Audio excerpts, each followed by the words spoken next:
They say grief has a scent. I know it does. I've lived with it longer than I've lived with most people. It clings to the stems of lily, to the hush of carnations. Some days it smells like earth, some days like smoke. But today it smells like lemon balm and old paper. I stand in the doorway of my flower shop, watching the sun filter through the dusty glass. Outside, the village wakes slowly, cicadas clicking, shutters opening one by one. The bell above my door hasn't rung yet. It rarely does early in the morning, and that's how I prefer it. This is my time. Before the day remembers to rush. The shop is small and square, tucked behind a crumbling alley near the church. There's a faint drip in the corner where the ceiling leaks when it rains, and the counters creak when I lean on them. But the flowers don't mind. They bloom anyway. I wear second-hand layers, all of them softened by age. A maroon cardigan pilled at the sleeves, a navy blouse missing its top button, a brown skirt that hangs crooked because I've sewn the hem too many times. My shawl-striped wool with one corner fraying slips off my shoulder again, and I leave it that way. It's too early to fuss over appearances. My hands, marked by arthritis and stubbornness, move over the white lily on the counter. Funeral arrangement.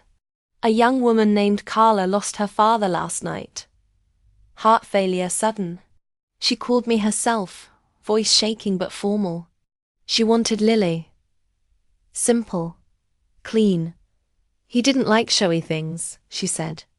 I told her I'd have them ready by noon. I always do. I've buried more people through flowers than through funerals.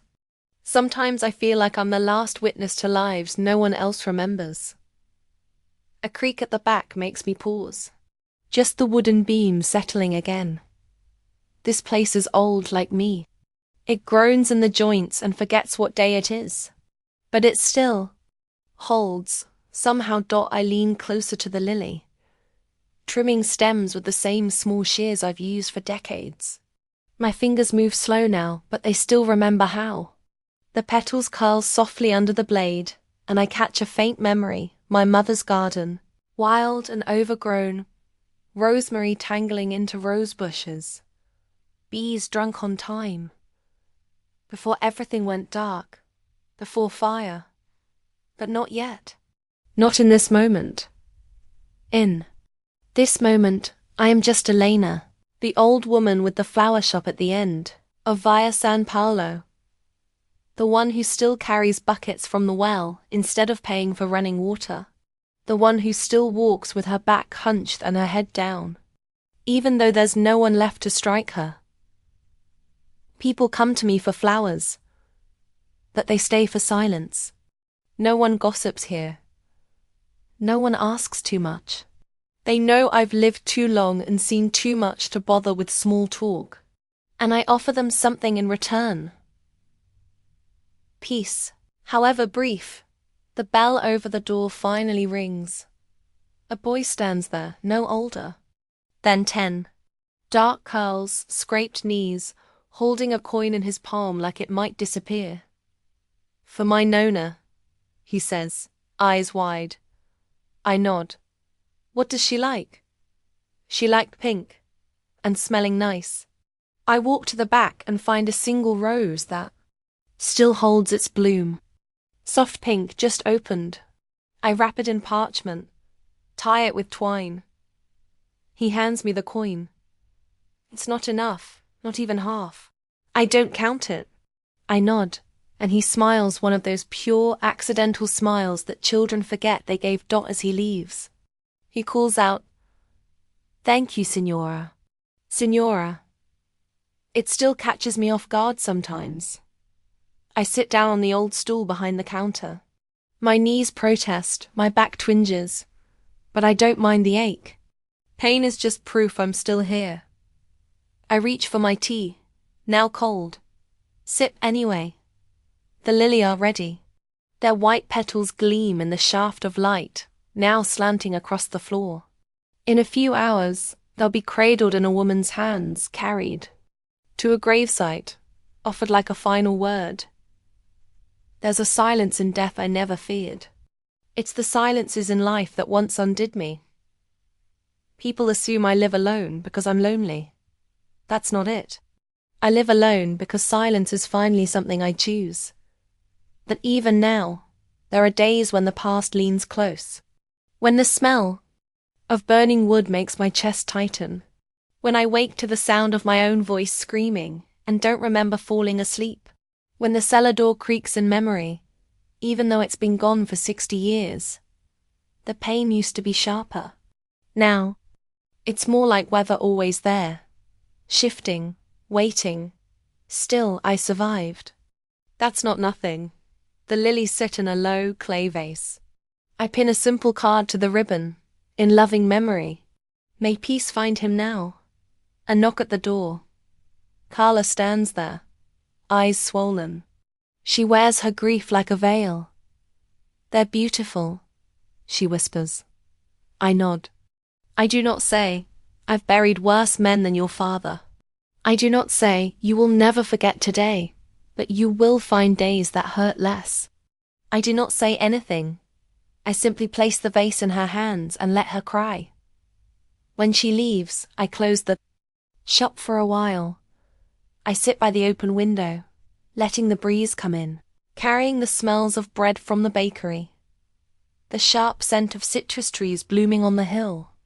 I think of another window, years ago, locked tight. I think of a girl with her fingers pressed against the glass, waiting for someone to come. No one came then. But I am here now. And tomorrow, I'll open the shop again. Because grief has a scent. I know how to wrap it in lily. When I was 8 years old, my world was no larger than a stone cottage and the garden behind it. Back then, I thought of it as a kingdom. Rows of basil, thick and unruly. Lavender lining the stone wall. The olive tree in the center that leaned just slightly to the left, as though it bowed when my mother walked by.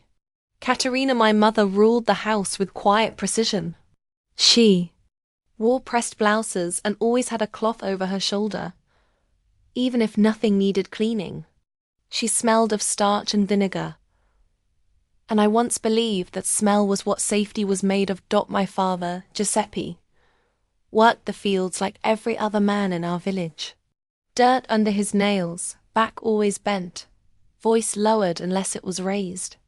I don't remember him ever calling me by name. It was always Philia or you.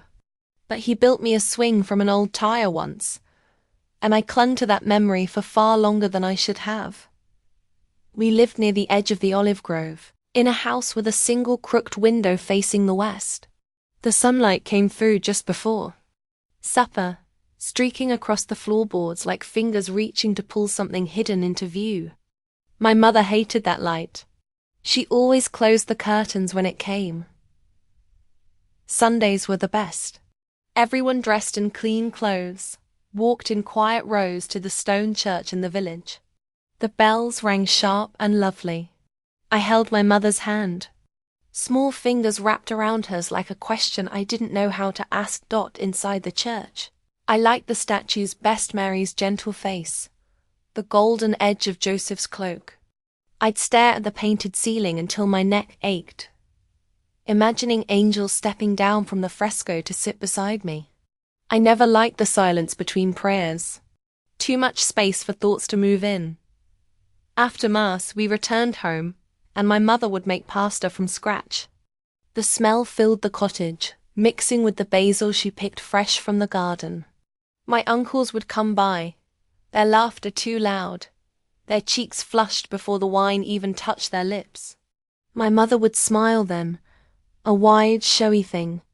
She never wore when it was just the two of us. I used to think she loved those Sundays. The table full of men, the voices booming, the plates scraped clean.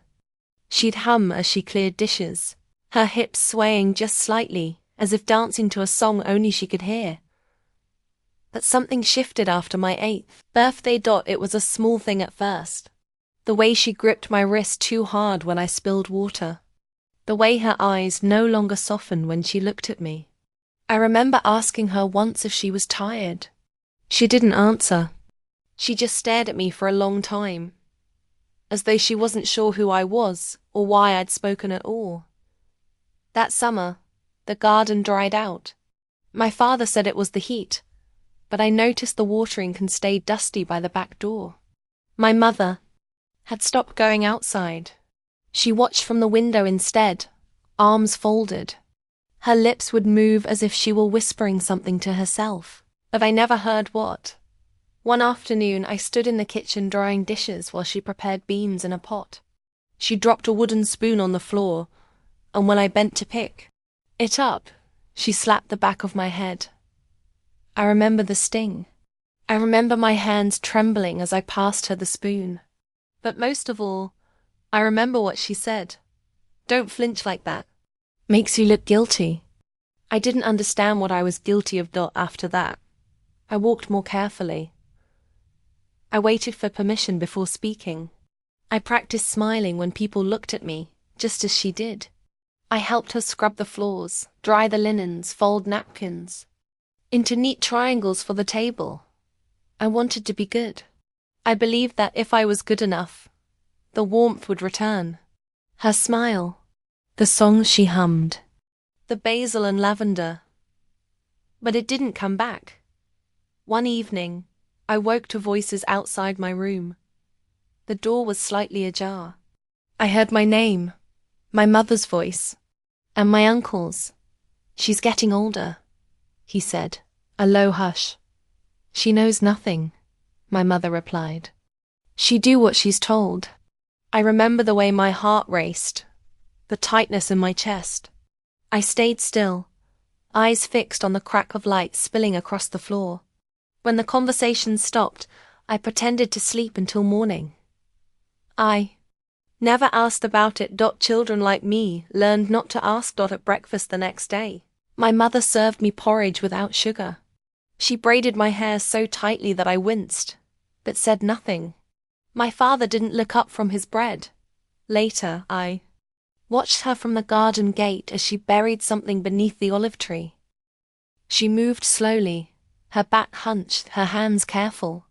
When she saw me watching, she stood and brushed off her dress. "Go wash your face," she said. "You look messy." I wanted to ask what she had buried, but I didn't. I only nodded and walked back into the house, where the curtains were already drawn, and the room smelled of vinegar and silence. Now, all these years later, I still think about that moment.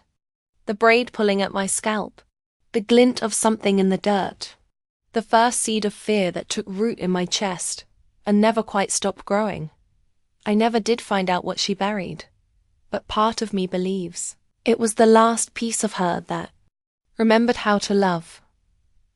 Some birthdays stay with you, not for the candles or cake, but for the way the room changes once the guests arrive. I turned 8 on a Saturday. The morning began with the smell of frying dough, the hiss of oil, the rattle of china being pulled from the back cabinet. My mother wore her pale blue dress, the one with the lace collar, and her lips were painted too red.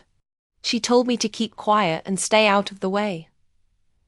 "Today is for the family," she said, brushing my hair into tight pigtails. "You'll have your slice of cake and then you'll go to bed." I asked if I could wear the necklace she gave me on my last name day, a tiny bronze cross on a chain, but she shook her head. "Not for today, you'll only lose it." It was a small gathering by village standards. Just my father's brothers, their wives and 2 cousins I rarely spoke to. They brought gifts wrapped in newspaper and bottles of homemade grappa. My uncle Roberto, the loudest of the lot, smelled like smoke and sausage. He pinched my cheek too hard and laughed too loudly. The cake came after dinner. Chocolate sponge with stiff cream, edges already collapsing in the July heat. My name was written in shaky cursive on top.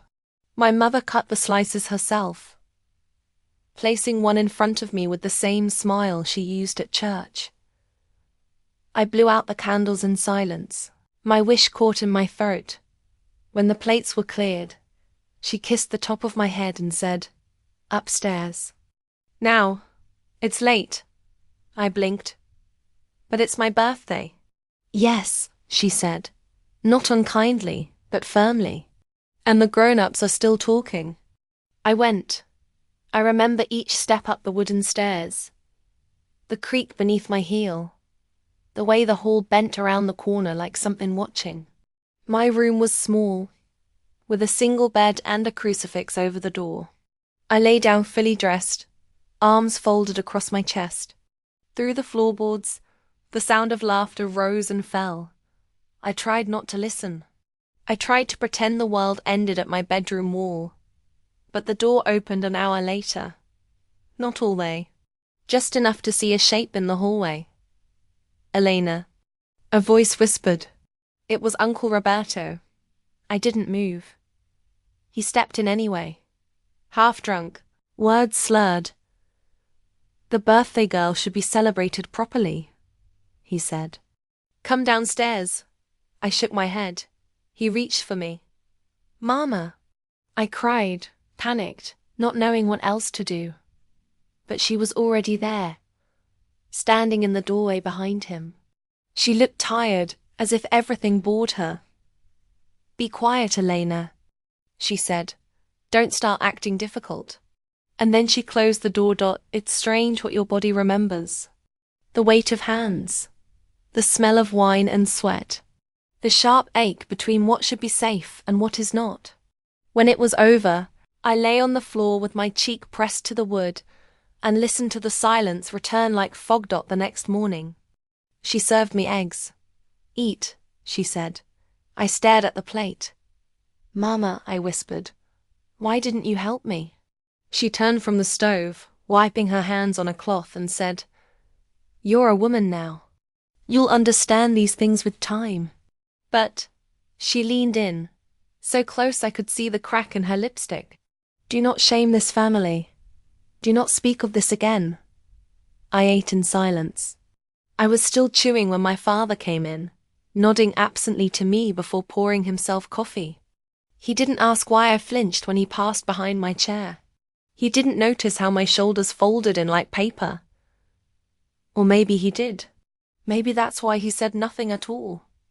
That was the day I learned silence could be louder than screams. Later, that week, I found the bronze necklace hidden in the bottom of a flour tin. I put it on, not as a blessing, but as armor. The garden wilted faster that year. The basil turned brown before August. The olive tree dropped its fruit too soon. My mother said it was a bad season. I believed her at the time, because I still needed to believe something. Even now, when I water the lily in my shop, I think of that garden, of what was lost under the olive branches and the lies told under soft kitchen light. The cross around.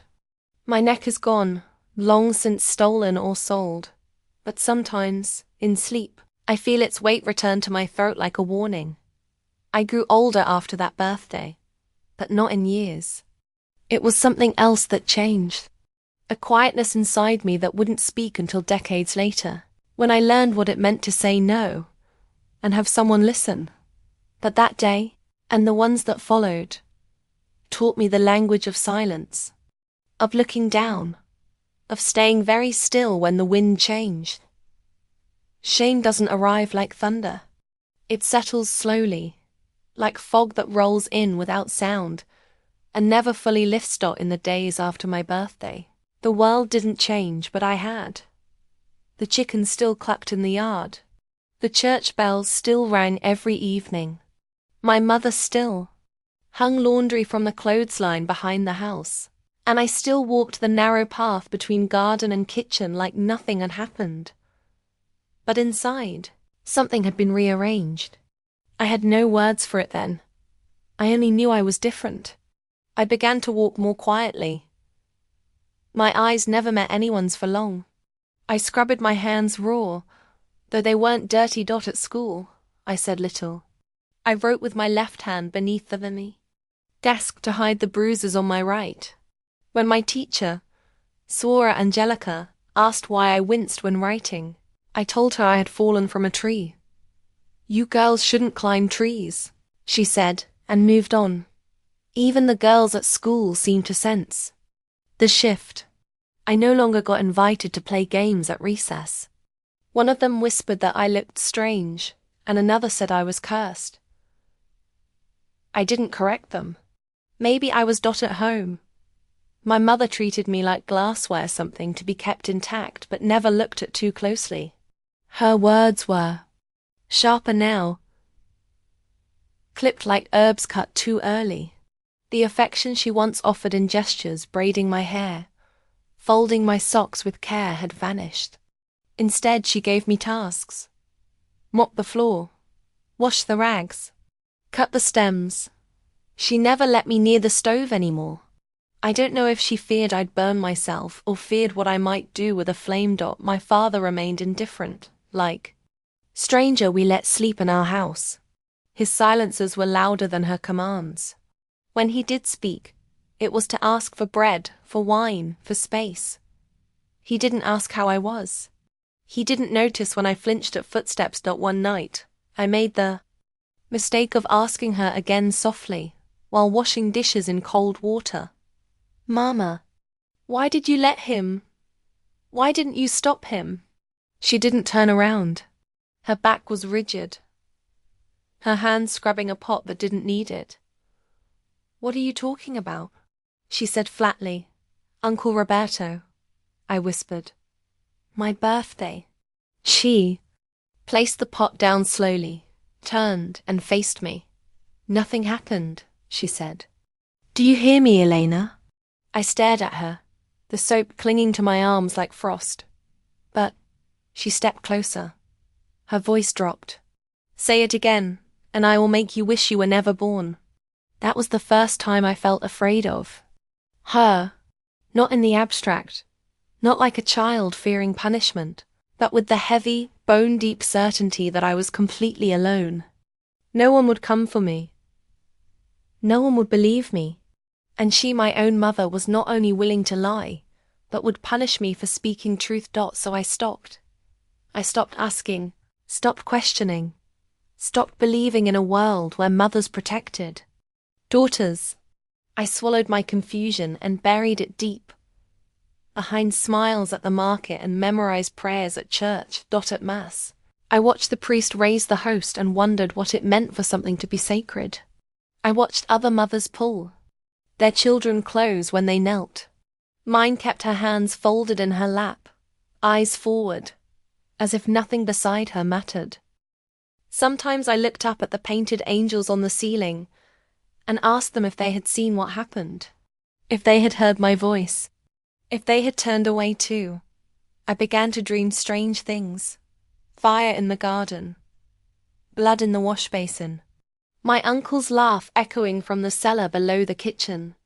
I would wake with the sheets twisted around me, and my own hands clawing at my chest. "Mama, I don't feel good," I said once, hoping sickness would get me sent away, even for a day. She touched my forehead. "You're fine," she said. "No fever. You're just weak. I feel scared." She looked at me then not with concern, but with calculation. "Fear is for the sinful," she said. "Say your Hail Marys, 10 of them." That night I whispered the prayers without moving my lips, as if sound itself might betray me. I never saw my uncle again after that summer. My mother said he had moved south for work. She didn't say why. I always wondered if something had changed in him, or if he had simply grown bored. I began to carry silence, the way some children carry dolls. I fed it. I tucked it into bed. I made space for it in everything I did. The garden bloomed again the following spring, but it no longer smelled like home. The basil grew, but I didn't pick it. The olive tree bore fruit again, but its shadow no longer comforted me. Once, I stood beneath it and looked down at the patch where my mother had buried something months before. I didn't dig. I only stared. Then I picked a single leaf and pressed it into the pages of my catechism book. Proof, I told myself, that something had lived here, even if no one else would speak of it. The bruises were different by then, not just on the skin, but beneath it. They sat like stones in my stomach, like weights pressed into my breath. I had learned how to walk without showing them, how to sit without wincing, how to hide even from myself. By 11, I no longer flinched when called. I smiled when I needed to. I stopped believing anyone saw anything they didn't want to. The adults in my life were experts at silence, and I had become a master of it. Until Signora Benedetta arrived. She came to our school in the spring, after Suora Angelica left to join a convent further south. The children whispered that she was a war widow, that she wore black because she had never stopped mourning. But I noticed something else. She never raised her voice. Not once. Even the rowdiest boys quieted when she walked into the room. Not out of fear, but respect. She was not soft, but she was kind. Her kindness did not shimmer. It stood still, unafraid of quiet. She taught arithmetic with chalk that never snapped, and grammar in full sentences that made us feel older than we were. She spoke to us like we mattered, not just our scores, but our names. "Elena," she said once during roll call, "you have a poet's voice."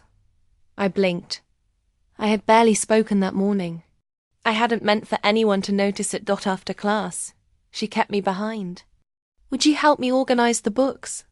she asked, though she could have asked anyone. I nodded. We worked in silence for a while, stacking old readers and cleaning off the dust. When I finished, she handed me a plum from her satchel. "For your help." I hesitated. "It's only a plum," she said with a gentle smile. "Not a bribe." I took it. It tasted like sunlight. I hadn't realized how hungry I was for something simple, something untouched. From that day on, she found reasons to keep me behind. Sometimes to review my composition, sometimes to talk about a story. Once, she gave me a worn copy of The Little Prince and asked me to tell her what I thought of it. I read it in 2 nights, devouring it by candlelight under the covers. It made me feel less alone, I told her. She didn't laugh. She didn't brush it aside. She said, "Then it did its job." She never asked about the bruises, not at first, but she noticed things: the way I winced when I lifted my satchel, the way I sat with one leg tucked under two, eased the ache in my side, the way I folded my sleeves past my wrists even in the heat. One afternoon, she placed a hand on my shoulder, gentle, no pressure. "Is everything well at home?" she asked softly. "Yes," I said, too quickly. She nodded. "You don't have to lie to protect anyone." I didn't reply. "You know," she continued, "I once lived in a house where I learned to speak very softly. So softly I nearly forgot what my voice sounded like." I looked up at her. She held my gaze. "I didn't know people like that existed," I said. "Like what?" "Ones who don't make you afraid just for breathing." She didn't respond right away. Instead, she sat beside me. "There are more of us than you think," she said. "But we're taught to stay quiet. It's the loud ones who do the damage." In the days that followed, I began to write more in class. My stories turned sharper, my metaphors darker. But she never corrected the content, only the grammar. She let me say things in fiction that I couldn't speak in truth. Once, I wrote about a girl who lived in a house with locked doors and a garden that only bloomed at night. When the girl tried to tell someone, they gave her a holy card and told her to pray harder. When Signora Benedetta returned the assignment, she had underlined one line in red. The door creaked, but the girl kept walking toward it anyway. She had written beside it, "Brave girls don't always roar. Sometimes they just keep walking." I stared at that sentence for a long time. She never asked again about my home, but she gave me a second copy of The Little Prince, and inside the front cover she wrote, "For Elena, your voice is not small." They just made the room too dark. After that, I stayed behind nearly every day. She told me about cities I'd never seen, about women who left homes that tried to cage them, about girls who grew up and made their own names. It didn't fix anything. I still walked home through the grove. I still washed my face in cold water. I still heard the cellar door creak at night. But something had shifted. There was now one person in the world who looked me in the eyes and saw someone worth saving. And sometimes, that's the only kind of miracle you get. I wanted to tell her. Each afternoon when the classroom emptied and the sun stretched through the tall windows, I sat a little longer than I needed to. I would wait until the scrape of benches stopped and only the dust moved in the air, hoping my feet might find the courage that my mouth could not. Signora Benedetta would stay at her desk, pretending to grade papers but always glancing my way, her silence gentle and never pushing. "You're quiet today," she'd say, as if it was something new. I would nod, fold a corner of my workbook, unfold it again.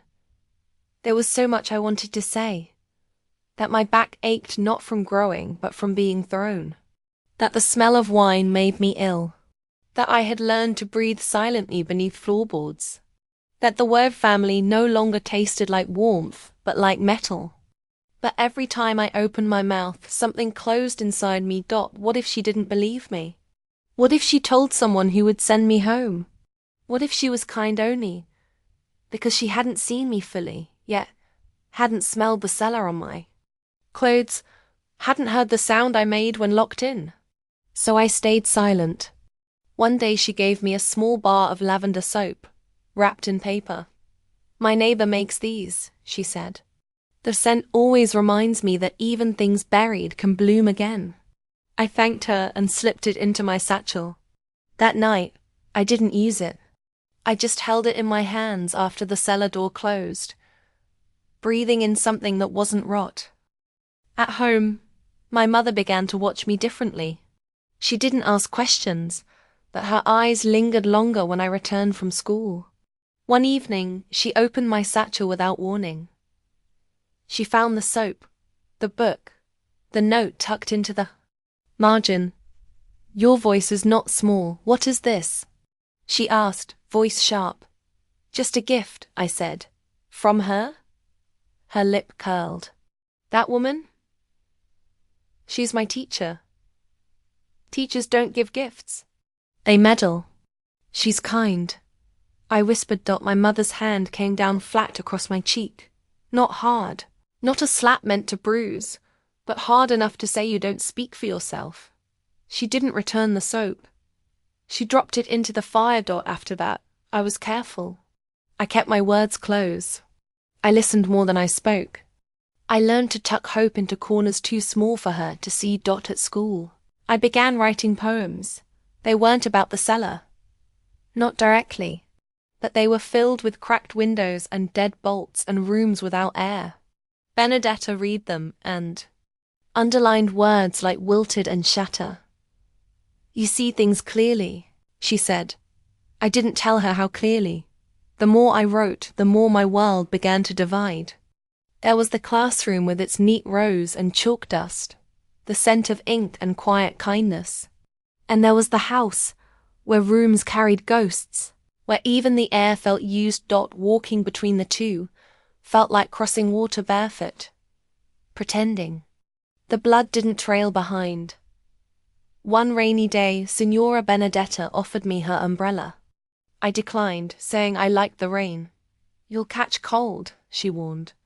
"I don't mind cold," I said. "You do mind," she replied. "But you've grown used to pretending you don't." I didn't know what to say to that. That evening, I tried again to pray.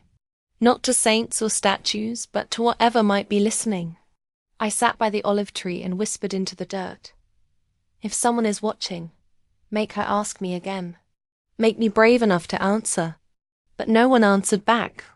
Next week, we had to write essays about our homes. I stared at my page until the ink bled through. What could I say? That my home had doors with locks that weren't meant to keep danger out, but to keep it in. That my mother could smile in church and burn soap in the fireplace. That I knew the difference between love and obligation before I knew how to sew. I wrote a single line. My home is a place where silence lives. Benedetta returned it without correction. She only wrote, "When you're ready, I will be too." That afternoon, she didn't keep me after class. She didn't ask if I was all right. But as I left, she pressed something into my hand. It was a matchbox, wrapped in paper. Inside was a drawing a child curled beneath a tree, with light breaking through its leaves. Below it she had written, "Even trees that grow in shadow reach for the sun." That night, I sat by the olive tree again. I didn't speak. I didn't cry. I just let the matchbox rest in my lap and watched the wind move the branches overhead. The light didn't come, but for the first time, I didn't feel entirely alone in the dark. My 11th birthday passed, without mention. No cake, no candles, no warning. That morning, my mother handed me a rag and pointed to the cellar stairs. I didn't speak. I didn't ask why. I already knew. But that night something changed. It wasn't who came down those steps. It was how many. Two strangers, well-dressed, clean shoes. Not from the village. Not family. My mother led them down herself, like a hostess at a dinner party. When she turned to go back upstairs, I caught her eye for the first time in weeks. I didn't see indifference. I didn't see disdain. I saw calculation. When it was over, they left laughing. She escorted them out with a politeness I had never seen in our home. I remained in the cellar, curled against the stone, listening to the silence settle like soot. It was. Then I heard her voice again, this time not in anger, not in scolding. She was counting. Coins clinking into a jar. One by one. I didn't move. Not even when the candle burned low. That was the night I knew for certain. She wasn't just complicit. She profited. The next morning, I watched her pour milk into my bowl, humming as if she'd had a peaceful sleep. "Mama," I said, my voice dry, almost distant. "You're selling me." She paused, spoon mid-air. "Don't say things like that." "But it's true." She set the spoon down with care, wiped her hands, leaned in close enough for me to see the soft peach fuzz along her cheekbones, the deep lines etched from bitterness and time. "You eat from this house," she whispered. "You sleep in it. You wear what I wash.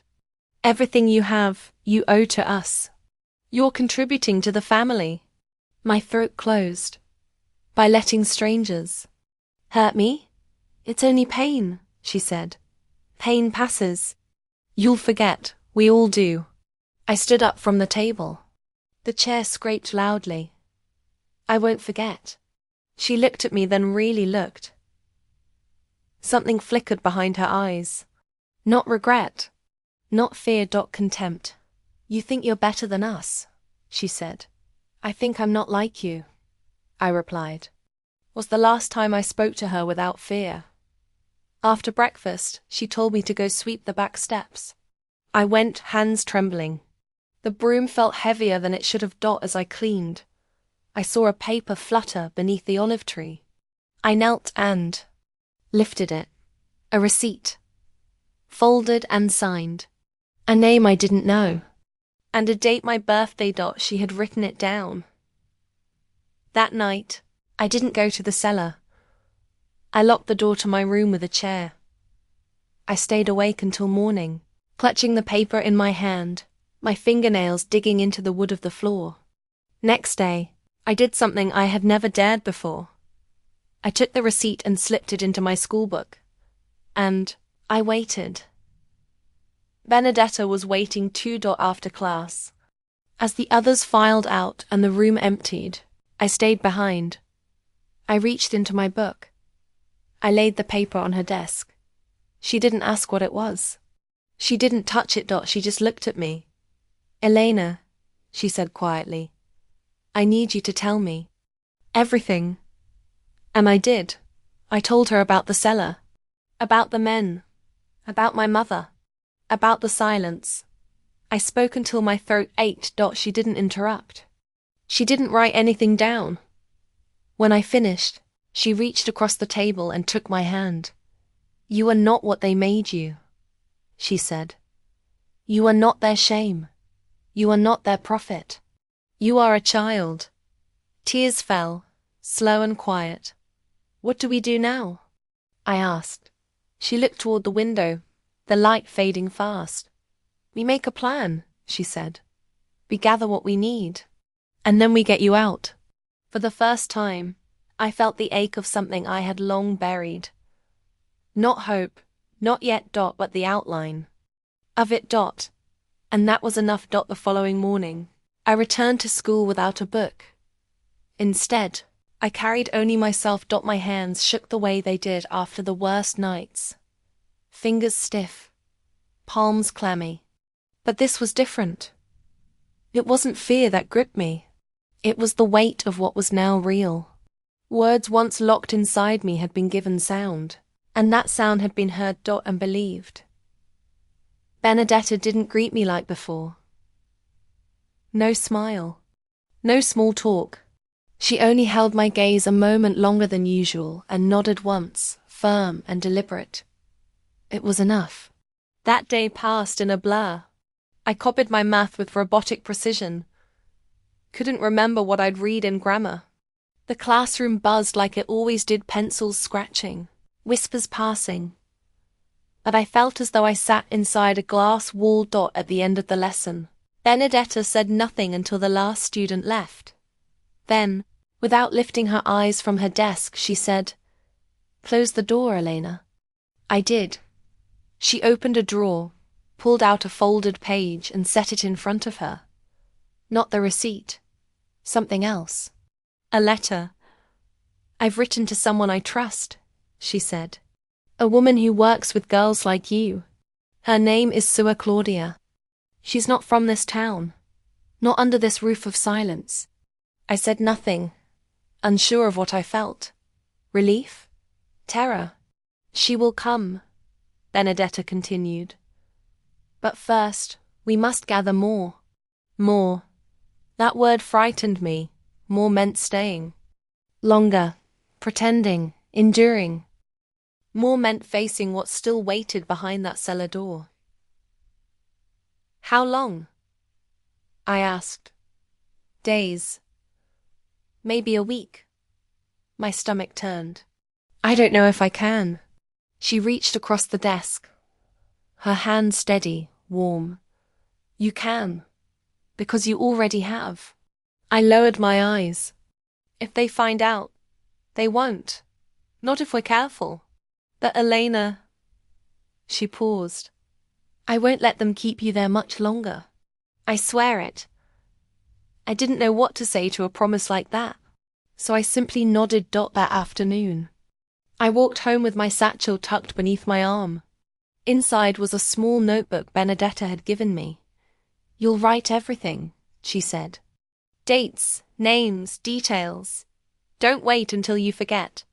Don't wait until you convince yourself it wasn't that bad." It felt strange to make my own record, to create a story not for survival, but for witness. I had never kept a diary. My thoughts had always been swallowed by fear. But now, for the first time, I held a place where my memory had power. I began that evening. After washing the kitchen floor and peeling potatoes, I crept to my corner of the attic and wrote beneath the fading light. I wrote the names of those who came. I wrote what they said, what they touched, what my mother didn't stop. I wrote until my hand cramped. That night, no one called me to the cellar. My mother barely looked at me. My father was already drunk by dusk. The quiet was almost worse. Didn't sleep. The next few days followed a rhythm I didn't recognize. Benedetta slipped notes into the folds of my math book. Encouragement. Instructions. Pieces of a map I could not yet read in full. She taught me how to hide messages beneath the lining of my satchel. How to leave signals when it wasn't safe. To speak, "We'll need proof," she told me once. "Not just your word. Photographs. items, records. It's unfair. I know. But if we want the law on our side, we must speak in their language. I stole a roll of film from my uncle's drawer, hid it in my boot. I memorized everything. The shirts they wore, the smell of tobacco on their hands, the names they used when they entered the house, and the silence they left in their wake. Every day I returned to class with more. Every night, I went home praying I wouldn't be called. But on the 5th day, the cellar door opened again. My mother's voice came through the floor. Downstairs. Now. I went. Because I had to. Because some things you only survive once you know someone is waiting for you on the other side. This time, I wore the film around my neck tucked beneath my dress. Sealed. In a cloth pouch. I didn't cry. I didn't move more than I had to. I returned to my room with bruises that matched the ones already fading. But I also returned with proof. The next day, I placed the film canister into Benedetta's drawer when no one was looking. And then I waited. Benedetta looked me in the eye and said, "It's time." I didn't feel ready, but I nodded anyway. I don't think anyone ever feels ready to step out of the only cage they've known, no matter how many bruises it left.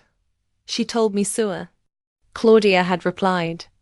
She was coming quietly with others from the city. They worked with the Carabinieri, a small circle trained to intervene in cases like mine. Cases like mine, those words made my stomach twist. I wasn't a case. I was a girl, a daughter, a wound still forming its own edges. But for the first time, I didn't feel like I was drowning alone. We met after school in the empty storeroom near the back of the building. Dust hung in the air like dandelion seed. The windows were too small to see much, but the quiet there felt cleaner, like it hadn't been infected by the lies of adults. Benedetta spread out a folded map of the village on the table. "I know it. Seems strange," she said, pointing to a marked path. "But you're going to walk this route. The night we take you out, we'll come to the North Grove. You'll meet us near the old well." "Do you know the one?" I did. As a child, I'd thrown pebbles into it to hear them splash. My mother once warned me never to go near it alone. "Wishing wells are for people with nothing to lose," she had said. Now I understood why the place always pulled at me. Benedetta handed me a second map, smaller, folded with care. "This is yours, hide it well." I tucked it inside the lining of my satchel. I'd already sewn a slit there, just beneath the seam. A place to keep things safe. Notes, film, names. She leaned forward then, her tone shifting. "They will lie to protect themselves. They will say you made it up. They will say you seduced. They will say we put these things in your head." I didn't answer. "Elena," she said more firmly, "are you prepared for that?" My voice came out raw but steady. "I've already lived through worse than words." Benedetta closed her eyes for a moment, then pressed something into my palm. A small cross. Wooden. Simple. She didn't explain it. Later I would realize it wasn't a symbol of God, but a sign that someone believed me when I hadn't believed. Myself. The week passed in a hush. I moved through it like a shadow, pretending to be a child. I cooked. I folded. I nodded at my mother's commands. I washed my father's feet without a sound. But each day my heart ticked louder beneath my ribs. Was no room for mistakes now.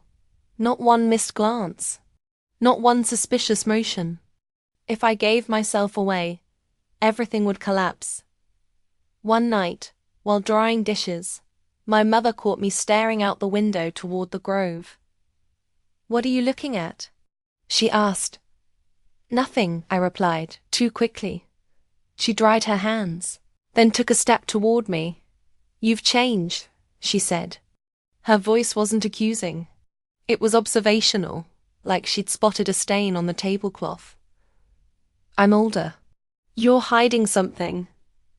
I looked her in the eye. So are you. For a moment, neither of us moved. Then she reached forward, not to strike me, but to tuck a hair behind my ear, a gesture so practiced it made my stomach turn. Don't get clever, Elena, she said softly. It'll only end badly for you. But I saw something in her gaze that hadn't been there before. Doubt. That was the first time I knew fear could move in more than one direction. The night arrived like any other. My father was drunk. My mother was quieter than usual. She poured herself a glass of wine and sat in the dark. I waited until her breathing slowed. I slipped out the back door, barefoot. I carried nothing but the clothes I wore, and the small pouch around my neck that held the map, the cross, and the last photograph I had managed to take. The wind was low. The olive trees whispered nothing. I walked quickly, carefully, heart pounding. In my ears, near the well, a figure emerged from the shadows. It was Benedetta. Behind her, two others, Sua Claudia, and a man in plain clothes who introduced himself only as Marco. Are you ready? She asked. I've been ready since the first time the door closed behind me.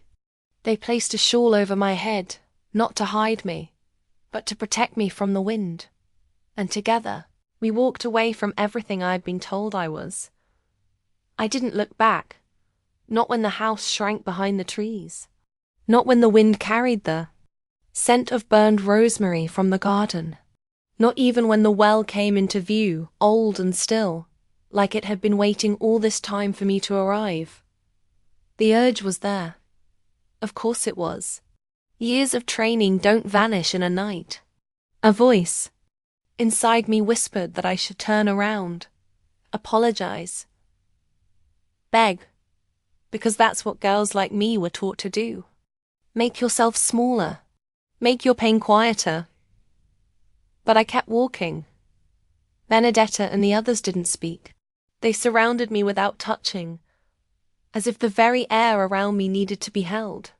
I remember the sound of our feet on the earth, dry, leaves, shifting soil, the hush of olive branches brushing each other overhead. They led me to a van parked near the old mill, a plain vehicle, nothing marked or flashy, just steel and silence. I climbed inside for the first time in 11 years. I closed a door behind me that I chose. We drove for hours, through winding back roads, over hills that looked like the backs of sleeping beasts. The landscape blurred cypress trees, broken fences, the occasional sheep scattered like ghosts across the hillside. No one said much. Sua Claudia sat beside me, hands folded in her lap. Marco drove, his eyes fixed forward. Benedetta rode in the back, her fingers tracing the edge of my satchel like she was keeping rhythm with my breath. Eventually, we stopped. A convent. Not grand or cold like the one in the city I had imagined as a child. This one was modest walls the color of river stone, vines climbing lazily up the side. A single bell above the chapel door, still and waiting. Inside. It smelled of lavender. And starched. They gave me a room. A real one, not a cellar, not an attic. A bed with a blanket that hadn't been used to hide bruises. A chair that hadn't been used to block a door. A window I was allowed to open. I remember standing in the center of that room and not knowing what to do. The quiet was too loud. My muscles didn't know how to unclench. That first night, I didn't sleep. I stared at the ceiling and waited for someone to come for me. I waited for the sound of footsteps, the creak of a door, the snap of rage, but none came. The sun rose without, bruising me. The next morning, I met other girls. Some older, some younger, some who didn't speak at all. Their eyes looked like mine. That's how we recognized each other. One girl, Lucia, handed me a piece of bread without a word. I nodded. It was the first act of kindness from someone who didn't want anything in return. Over the next days, I told my story again. To a woman with a badge and gentle eyes. To a lawyer who took notes carefully, never interrupting. To a judge who didn't blink when I said the word sold. I handed over the film. The receipt. The map. They asked hard questions, I answered them. All. And when it was done, I returned to the convent, where someone had planted sunflowers along the back wall. They weren't beautiful, not yet. But they reached upward, stubbornly. So did I. WEK's past. A court date was set. I didn't go. They said I didn't have to. The evidence spoke loud enough. My mother denied everything. My father said he knew nothing. Uncle Roberto disappeared. Thought it would feel like victory. It didn't. It felt like breath. Necessary. Incomplete. Healing, I learned, doesn't arrive like a rescue. It creeps in, slow and clumsy. The first time I laughed, it startled me. The first time I accepted a hug, I flinched.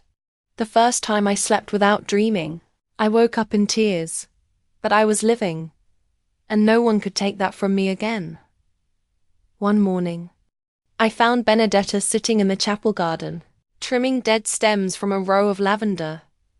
"You never asked me why I helped," she said, not looking up. "I figured you knew what it was like." I did. We sat in silence a long time. Then I asked, "Do you think I'll ever stop feeling broken?" She turned to me. "No," she said, "but I think one day you'll realize the cracks let the light in." And for the first time in my life, I believed her. I never returned to the house. Not when the trial ended. Not when the papers arrived. Not even when I was told they sold it for half its worth. After the rumors spread. By then, I had already left that place in every way that mattered.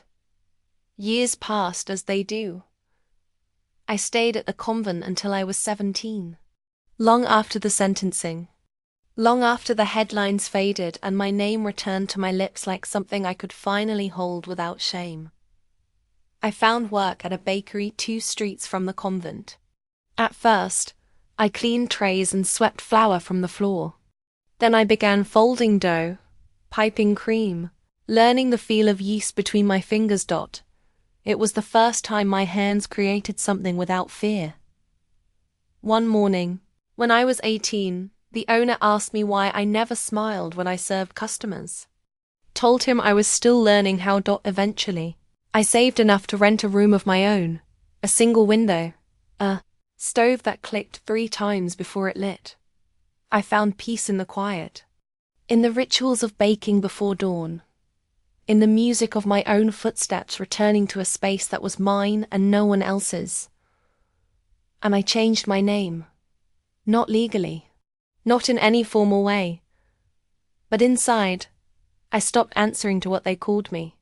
I chose Elena again, not the broken girl, but the one who had always lived just beneath her skin, waiting. Years became decades. I never married. I never had children. Some might say I lived small. But what they don't understand is that after surviving what I did, every inch of freedom is vast. The flower shop came much later. It wasn't planned. The bakery closed. The building changed hands. I took what savings I had and bought the space. At the end of Via San Paolo, it was a forgotten place, dusty, cracked tiles, windows that hadn't opened in years. But it had light, and it had silence. I filled it with lily and lavender and rosemary. I told people I chose flowers because they didn't speak. But the truth is, they remember. They remember drought. They remember fire. And still they bloomed. People came and went. Faces aged, names faded. But I stayed. The children in the village call me Nonna Elena now. Though I am no one's blood, I prepare funeral arrangements for strangers, cradle grief in petals, and press meaning into bouquets without needing to explain their purpose. Some say I have a gift with sorrow. I tell them I was trained by it. Every year, on the same day in spring, a young woman comes to buy Lily. She never gives her name, but I know her. She was once one of the girls in the convent. We don't speak of it. We don't need to. Sometimes healing isn't in words. Sometimes it's in standing beside someone who survived. Last week, a mother came in with a boy. He was no older than I was when I first picked rosemary from our garden. He stared at the dried flowers above my door, then asked, "Why do you smile so little?" I bent to his height, placed a daisy in his hand, and said, "Because for many years I forgot I could. But now, when I do, it means something." He nodded like he understood more than he should. Children often do. That night, I sat by the window. The same one I light candles beneath when the anniversaries come. The same one where the smell of lavender seeps through the wood in summer. I looked out at the street, empty, still, and I thought of the girl I used to be. I told her, quietly, that I was proud of her, that she didn't break, that she found a way out, that she planted something soft in a world that tried to harden her. And as the wean slipped beneath the door, I smiled. Rare, yes, but real. And radiant in the way only freedom can be.